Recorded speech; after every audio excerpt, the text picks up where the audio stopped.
In the middle years of the last century, many believed the millennium was at hand.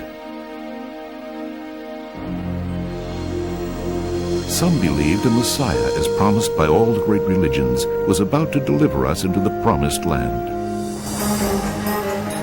Others believed deliverance would come about through science and technology.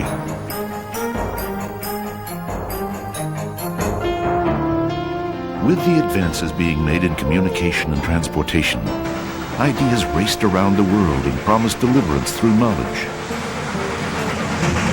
But no Messiah descended from the clouds. Science and technology only brought greater suffering, and for all its many blessings, education failed to stop the darkness from descending. The world's governments and the world's religions offered no answers. On into our own century, people began to wonder, had God abandoned the world? Was God, in fact, dead?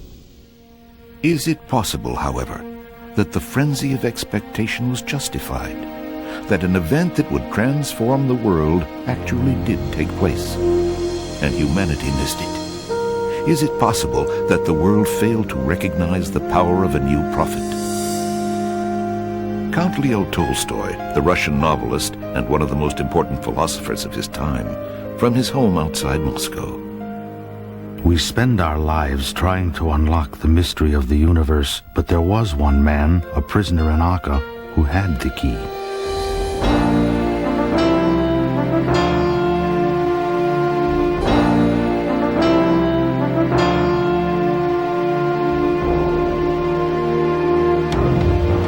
Promises of a paradise on earth continue to be cruel deceptions. The people of the world appear even more impotent as the forces of evil threaten to diminish and eclipse the human spirit. The strife that divides and afflicts the human race is daily increasing. The winds of despair are blowing from every direction. The well-being of mankind, its peace and security, are unattainable until its unity is firmly established. He spoke to us over 100 years ago from a prison cell in the Middle East.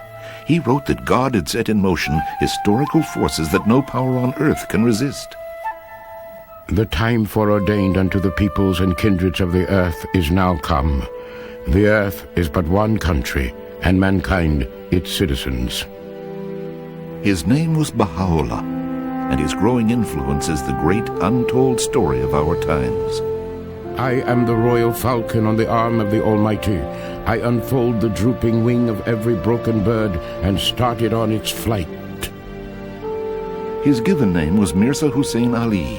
He was born in Persia in 1817 and spent his youth in the pastoral countryside of Nur, the son of a nobleman of great wealth.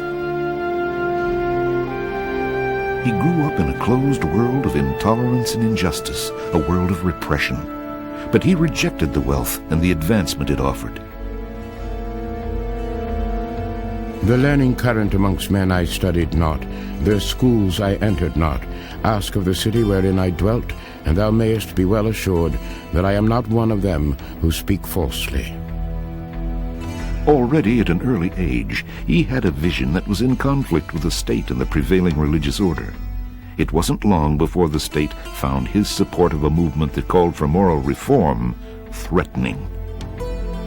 He was arrested and imprisoned in Tehran's worst prison, the Black Pit of Siachal. No pen can depict that place, nor any tongue describe its loathsome smell. It was a place foul beyond comparison. His enemies hoped imprisonment would kill Baha'u'llah. Instead, in the darkness of Siachal, he was summoned to undertake a mission extending far beyond his own land and his own time. Though the weight of the change in the stench-filled air allowed me but little sleep, I felt as if something flowed from the crown of my head over my breast as a mighty torrent from the summit of a lofty mountain. Every limb of my body would be set afire. Baha'u'llah left that prison and was exiled to the territories of the Turkish Empire. It was in exile that he announced his mission. This is the day in which mankind can hear the voice of the Promised One. Soon will the present-day order be rolled up and a new one spread out in its stead. Baha'u'llah really opened a whole new horizon there. He explained that the Creator has always communicated with his creation by means of special individuals. Abraham, Moses, Buddha, Zoroaster, Krishna, Christ, Muhammad, they all spoke with knowledge that came from the same source and led to the same goal. And they came at different times, spoke to very different people, and unlocked different capacities, both individually and in people as a society. And in this day and age, it is Baha'u'llah who speaks to us, with that same authority in that same line, and the capacity he came to unlock is the unity of mankind. Baha'u'llah reaffirmed that message even as he was exiled to the empire's most remote and desolate prison in Akka, a port city on the north coast of Palestine in the Holy Land. This was the end of the world, and his imprisonment was meant to silence him forever.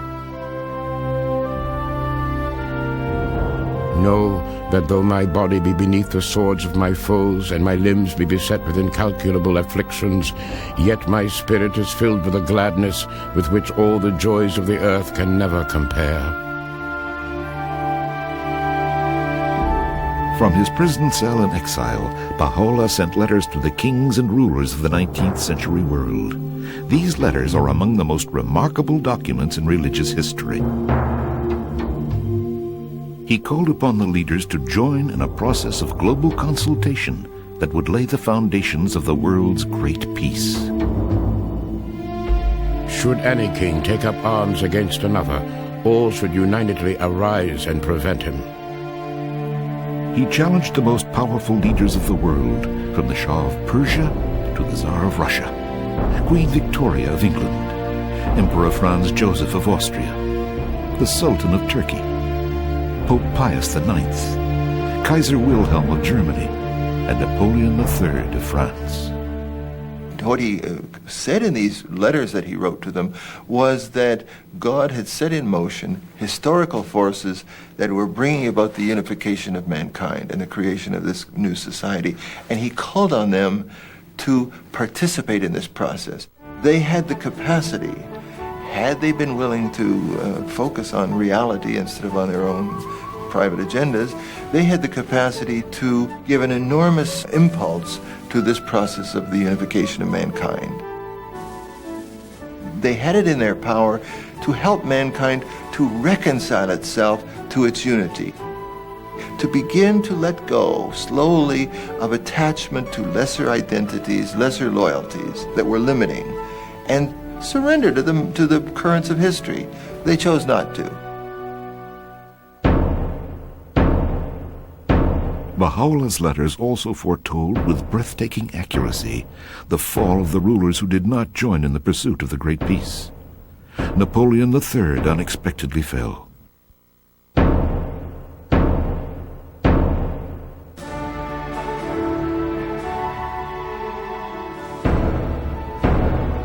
The Turkish Sultan was overthrown and the Ottoman Empire collapsed.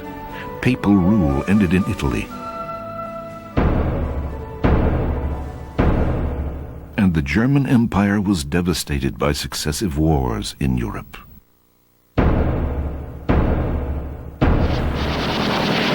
Baha'u'llah's vision extended beyond the era in which he lived.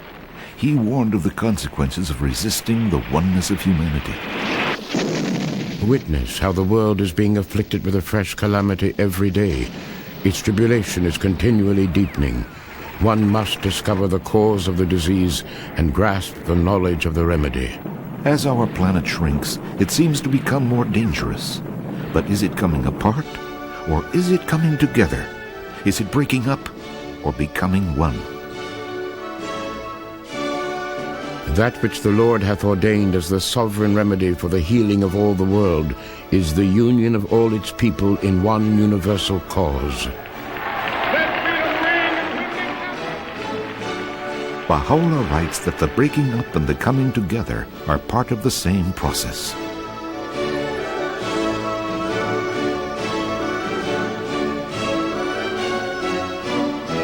A new life is in this age, stirring within all the peoples of the earth. all men have been created to carry forward an ever-advancing civilization.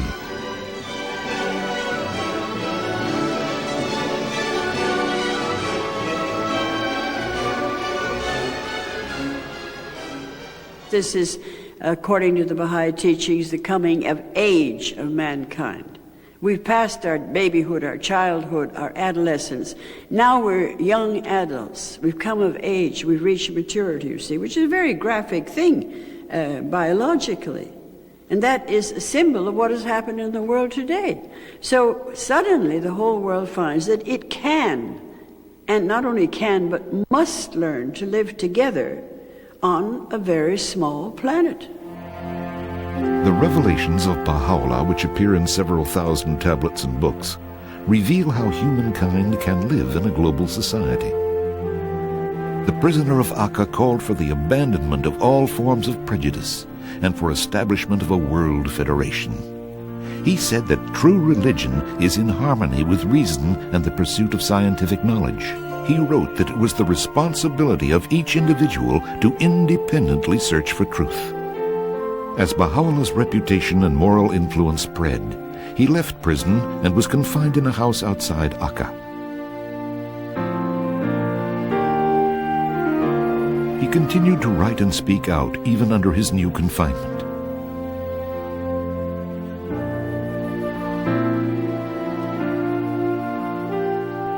In 1890, Edward Browne, a brilliant Cambridge scholar specializing in Middle East studies, visited Baha'u'llah.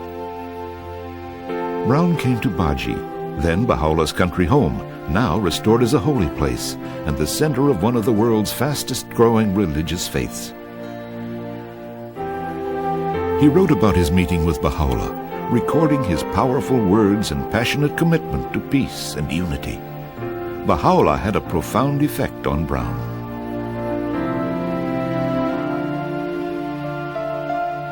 He was a wondrous and venerable figure. Those piercing eyes seemed to read one's very soul. Power and authority sat on that ample brow. No need to ask in whose presence I stood, as I bowed myself before one who is the object of a devotion and love, which kings might envy and emperors sigh for in vain. Thou hast come to see a prisoner and an exile. We desire but the good of the world, yet they deem us a stirrer-up of strife and sedition worthy of bondage. All nations should become one in faith and all men brothers. The bonds of affection and unity should be strengthened. Diversity of religion should cease and differences in races be annulled. So it shall be. These fruitless strifes, these ruinous wars shall pass away, and the most great peace will come.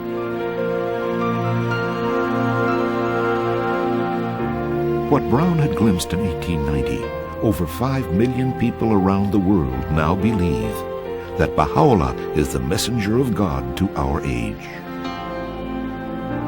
At a time when others are writing God out of history, the followers of Baha'u'llah are part of a community called Baha'i.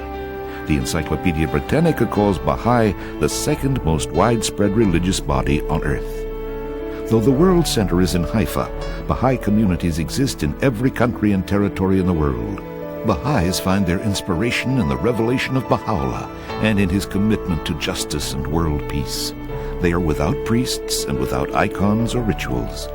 They believe that the fundamental basis of existence is in the relationship of humankind with God. The word of God hath set the heart of the world afire. How regrettable if ye fail to be enkindled with its flame. The reason that we are Baha'is is not only because we believe that it's a divine truth from Almighty God, but we believe that it's practical, can do something, solve something, create something. Baha'is confront the problems of contemporary society directly. They do so guided by the writings of Baha'u'llah. Recently, Baha'is played a major role in the Environmental Summit in Rio. The fundamental spiritual truth of our age is the oneness of humanity. On the local level, as in this town in Ireland, Baha'is work to help save the planet. Be anxiously concerned with the needs of the age ye live in, and center your energy on its requirements. Baha'u'llah called for the establishment of a world parliament 100 years before the creation of the United Nations. It must be, he wrote, the trustee of all that dwell on earth, and to it national governments must surrender a measure of their sovereignty. Particularly important in Baha'u'llah's writings is the role of women in building a new global society. Women and men are and always have been equal in the sight of God. Exalted is he who hath resolved differences and established harmony. Praised be he who hath conferred upon all a station and rank on the same plane. One of the aspects of women's development in Asia, in accordance to Baha'u'llah's writing, has been in the way of education of girls. Well, in many of Asian society, girls are not given priority when it comes to education. But in Baha'u'llah's writing, girls are to be given the priority. Well, Baha'u'llah says that if you have money, or if you are only able to educate one child, and you have to choose between the boy and the girl, you are to choose the girl, because the mothers will be the first educators of the next generation. Baha'u'llah talks of equality of men and women. And I come from Africa, where women are normally suppressed by the men and they are not recognized as such. But now here is Baha'u'llah speaking with the voice of God, saying in this day and age, men and women are equal and they should be treated as such. It's therefore very confirming for women to know that that is what God has ordained for us women today. The words of Baha'u'llah are put into practice by local spiritual assemblies around the world, and in the Baha'i World Center at the House of Justice on Mount Carmel in the Holy Land. The self-governing democratic assemblies stress the importance of consultation in every sphere of human activity. Take ye counsel together in all matters, inasmuch as consultation is the lamp of guidance which leadeth the way.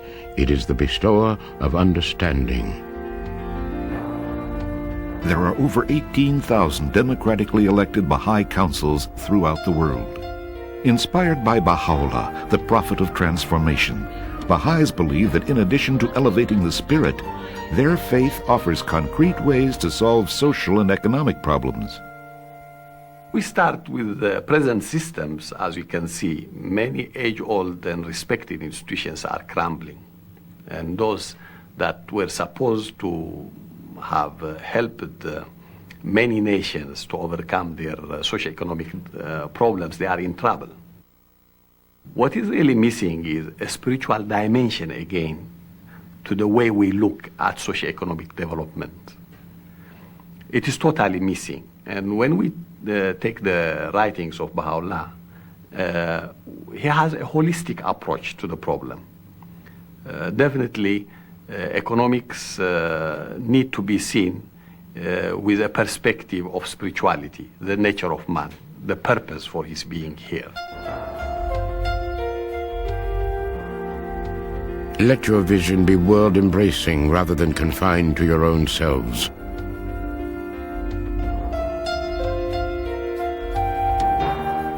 Man's merit lieth not in the pageantry of wealth, but in service and virtue. Basically, in my job as a physician, it's basically a service-oriented job. And Baha'is believe that work offered in the spirit of service is equivalent to worship. So I feel by performing my job, trying to maintain the sense of service to the people that I'm serving, I'm essentially praying every day. Initially, I was attracted to the spirit of the faith. My heart was touched by the teachings of Baha'u'llah. My mind came later. Then gradually I investigated the teachings of Baha'u'llah. And through that, I discovered a purpose for myself. I discovered I wanted to better myself, to educate myself, to have a career, to make a contribution to society. Baha'u'llah's writings call for the equality of all kindred on the earth, finding strength in unity and diversity. There can be no doubt whatever that the peoples of the world, of whatever race or religion, derive their inspiration from one heavenly source. Cleave unto you that which draweth you together and uniteth you. The teaching of unity in diversity which Baha'u'llah brought to this world, it helps people to see differences not as something threatening, but something that makes the world a beautiful place to live in. Every human being is like a flower, and the more diverse the flowers in a garden are, the more beautiful it will be. When you explain the Baha'i teachings, unity of mankind, equality, men and women, and one international language, so on and so forth, I was not going to that part. They all say that it's wonderful. That's wonderful. But it is utopia. It is utopia in Greek. It means that it's very good, but you cannot put in the practice. But Baha'u'llah, when he declared unity of mankind, he did that. You can go to the Baha'i meetings everywhere. They came different background of religious background, national background, racial backgrounds, and they are united under the banner of Baha'u'llah. Regard ye not one another as strangers. Ye are the fruits of one tree and the leaves of one branch.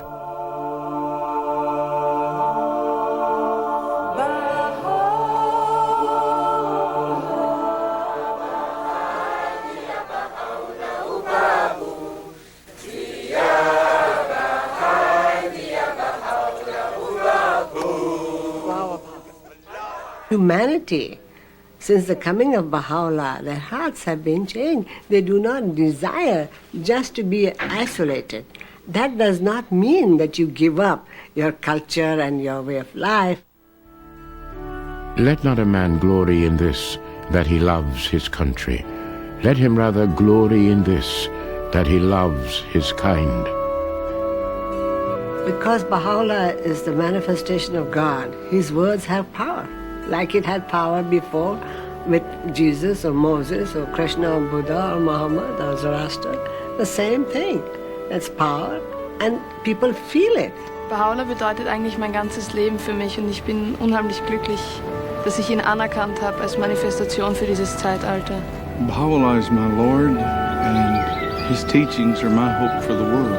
Santi ल्याउनको लागि आएको भगवान बाबुला. Baha'u'llah means everything.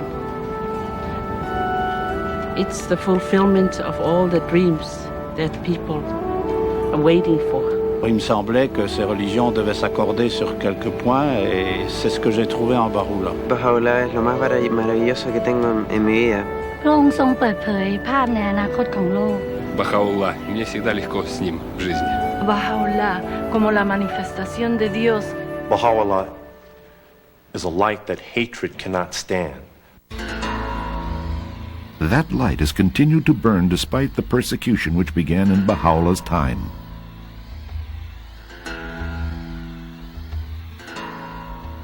The persecution has intensified in our own time under the Islamic revolutionary regime.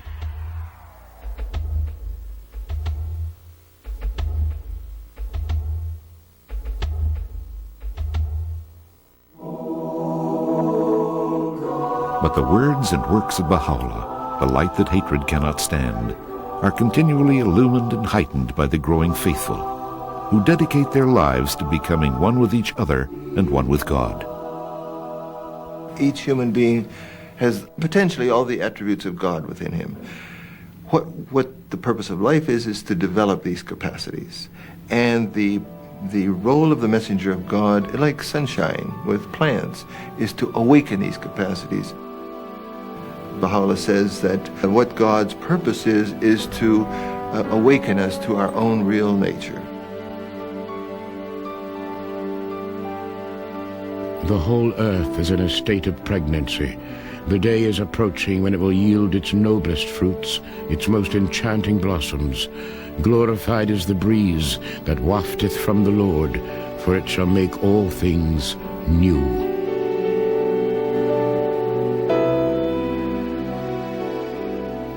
On May 28, 1892, Baha'u'llah, the Prisoner of Akka, passed from this life.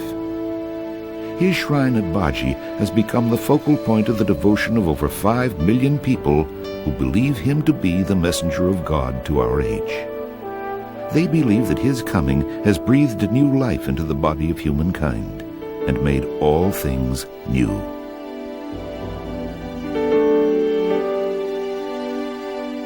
"100 years after his death, thousands gathered at Baha'u'llah's home and his shrine at Baha'í, where the work, begun in a prison cell years before, reached its most soul-stirring climax. They commemorated what they called his Ascension by keeping vigil throughout the night.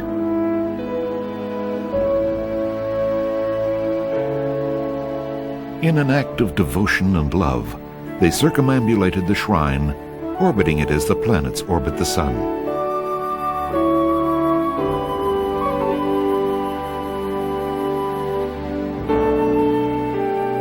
They came from the most remote corners of the globe to pay homage to one whose greatest miracle was to unite their hearts.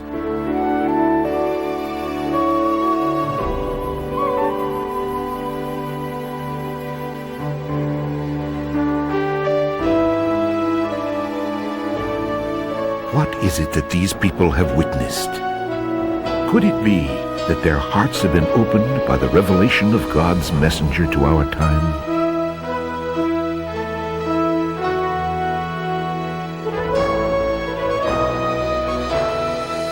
The world is but one country, and mankind its citizens. Let not a man glory in this, that he loves his country. Let him rather glory in this, that he loves his kind.